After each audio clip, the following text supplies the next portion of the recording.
Hello, কে বলছেন? আপনার স্বপ্ন ঘুড়ির সদ্য মালিক আদিত্য। কাল 14 ফেব্রুয়ারি দেখা হবে তোমার সাথে।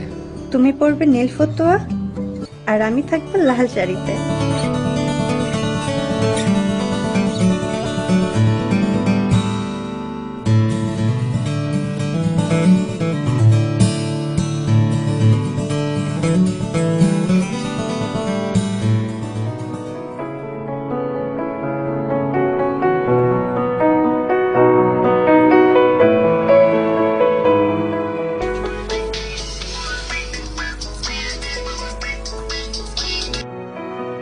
আজ আসলে না কেন?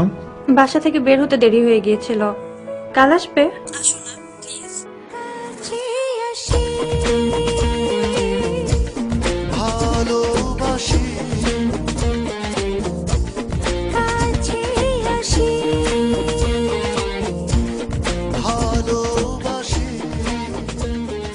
এরকমই অনেক গল্প থেকে নির্বাচিত হয়েছে ক্লোজ আপ কাছে আসার গল্পের সেরা 3 গল্প। এই গল্পগুলো নিয়ে নির্মিত নাটিকা ত্রয়ী প্রচারিত হবে 14 ফেব্রুয়ারি ভালোবাসা দিবসে রাত 9:15 এনটিভিতে।